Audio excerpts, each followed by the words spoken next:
सभी भक्तों से निवेदन है कि चरितावली शुरू होने के पहले आप इस वीडियो को लाइक करके चैनल को सब्सक्राइब कर लीजिए और कमेंट में भक्त महाराज की जय, श्री सीताराम जी महाराज की जय लिखिए। सातवां सर्ग, राजमंत्रियों के गुण और नीति का वर्णन।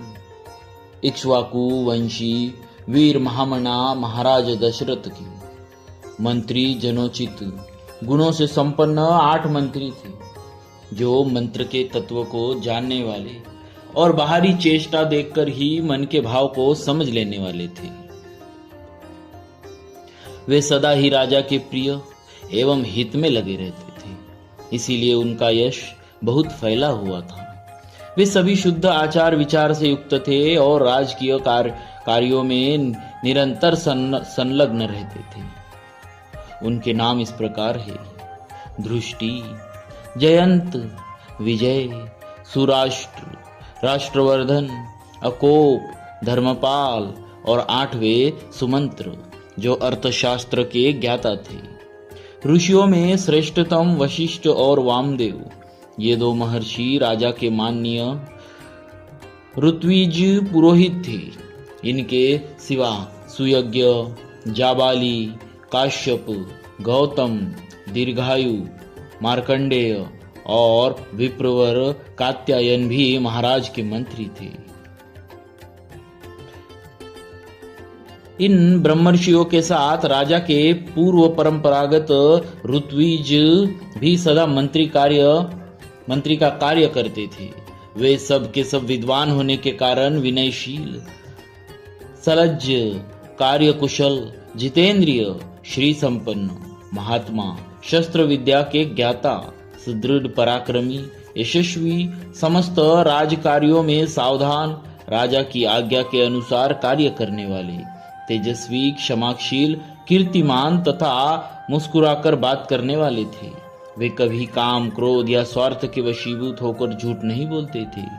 अपने या शत्रु पक्ष के राजाओं की कोई भी बात उनसे छिपी नहीं रहती थी। दूसरे राजा क्या करते हैं, क्या कर चुके हैं और क्या करना चाहते हैं, ये सभी बातें गुप्तचरों द्वारा उन्हें मालूम रहती थी। वे सभी व्यवहार कुशल थे। उनके सौहार्द की अनेक अवसरों पर परीक्षा ली जा चुकी थी। वे मौका पड़ने पर अपने पुत्र को भी उचित दंड देने में भी नहीं हिचकते थे। कोष के संचय तथा चतुरंगिनी सेना के संग्रह में सदा लगे रहते थे। शत्रु ने भी यदि अपराध न किया हो तो वे उसकी हिंसा नहीं करते थे। उन सब में सदा शौर्य एवं उत्साह भरा रहता था। वे राजनीति के अनुसार कार्य करते तथा अपने राज्य के भीतर रहने वाले सत्पुरुषों की सदा रक्षा करते थे। ब्राह्मणों और क्षत्रियों को कष्ट न पहुंचाकर न्यायोचित धन से राजा का खजाना भरते थे। वे अपराधी पुरुष के बल को देखकर उसके प्रति तीक्ष्ण अथवा मृदु दंड का प्रयोग करते थे। उन सब के भाव शुद्ध और विचार एक थे। उनकी जानकारी में अयोध्यापुरी अथवा कौशल राज्य के भीतर एक भी मनुष्य ऐसा नहीं था जो मिथ्यावादी, दुष्ट और परस्त्री लंपट हो।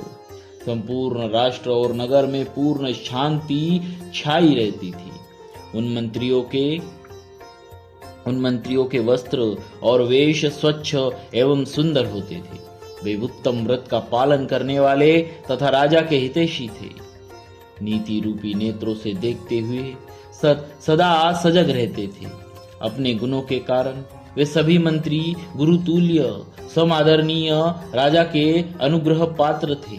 अपने पराक्रमों के कारण उनकी सर्वत्र ख्याति थी। विदेशों में भी सब लोग उन्हें जानते थे। वे सभी बातों में बुद्धि द्वारा भली बाती विचार करके किसी निश्चय पर पहुंचते थे। समस्त देशों और कालों में गुणवान ही सिद्ध होते थे, गुणहीन नहीं।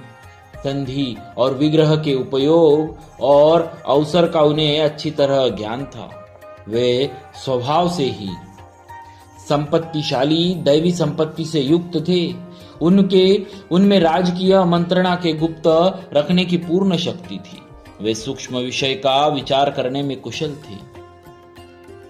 नीति शास्त्र में उनकी विशेष जानकारी थी तथा वे सदा ही प्रिय लगने वाली बात बोलते थे। ऐसे गुणवान मंत्रियों के साथ रहकर निष्पाप राजा दशरथ उस भूमंडल का शासन करते थे।